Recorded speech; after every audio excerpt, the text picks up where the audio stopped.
स्वास्थ्य और योग से संबंधित जानकारी प्राप्त करने के लिए ढीलन योग एंड हेल्थ चैनल को सब्सक्राइब कीजिए, बेल के आइकन के ऊपर प्रेस कीजिए और ऑल के ऊपर क्लिक कीजिए। नमस्कार दोस्तों, मैं अरुण ढीलन और स्वागत है आपका आपके अपने चैनल ढीलन योग एंड हेल्थ में।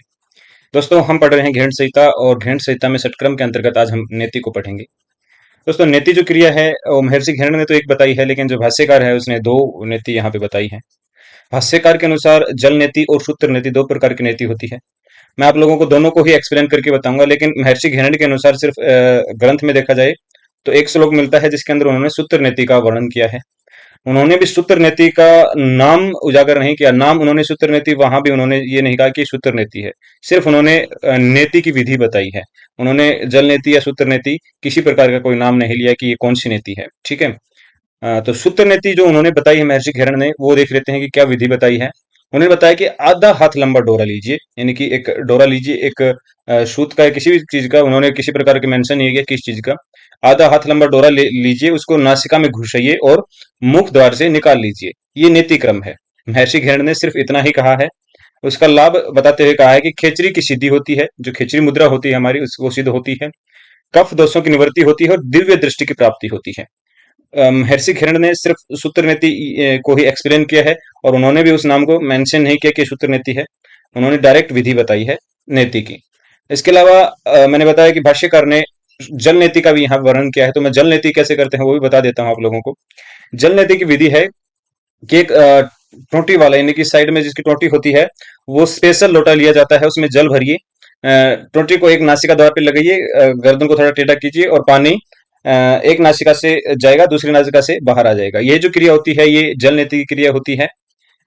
इसका जो लाभ है वो है मस्तिष्क और जो नासिका से संबंधित जितने भी रोग हैं वो ठीक होते हैं दोस्तों। ये नीति थी। उसके बाद हम आगे चलते हैं। नोली या लोलकी जिसको बोला जाता है, महर्षि घेरण ने लोलकी बोला है। तो जो नोली है, लोलकी है, उसकी विधि देख लेते हैं।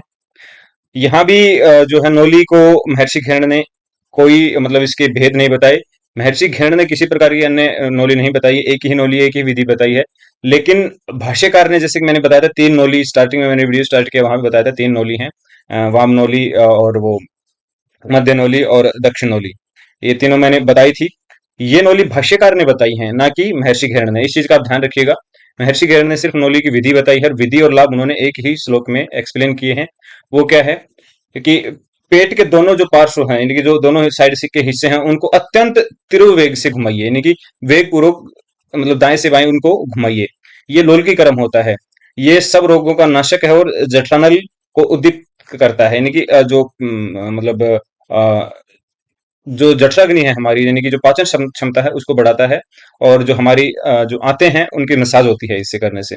लेकिन मैंने आपको बताया कि भाष्यकार ने तीन प्रकार की नौली बताई है, वाम नौली, मध्यम नौली और दक्षिण नौली।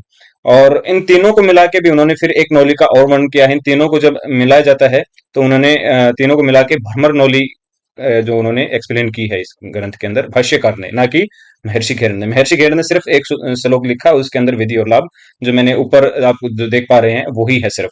ठीक है। अब आगे चलते हैं त्राटक की तरफ। त्राटक क्या है? त्राटक की विधि देख लेते हैं पहले। निमेश और उन्मेष, यानी कि जो पल के झपकाना, आंखें बंद करना और खोलना को रोक कर जब तक आंखों से आंसू टपकने ना लगे तब तक किसी सूक्ष्म लक्ष्य की तरफ टकटकी लगाकर देखना है। यानी कि सामने कोई सूक्ष्म लक्ष्य रख लीजिए और उनको बिना पल के झपकाए लगातार देखते रहिए। यही हमारा त्राटक है। इसके लाभ क्या बताए हैं? इससे सांभीय जो मुद्रा है वो सिद्ध होती है, स्थिति होती है सांभीय मुद्रा की, और नेत्र के जो रोग हैं उनका निवारण होता है और हमें दिव्य दृष्टि की प्राप्ति होती है। दोस्तों, जो साधक होता है उसे दिव्य दृष्टि की प्राप्ति होती है त्राटक के करने से। अगला वीडियो आने वाला है वो हमारा कपालभाति पे आएगा, तो आप बने रहिए हमारे साथ। कपालभाति का वर्णन आने वाले वीडियो में हम करेंगे। तब तक के लिए सभी को नमस्कार, थैंक यू।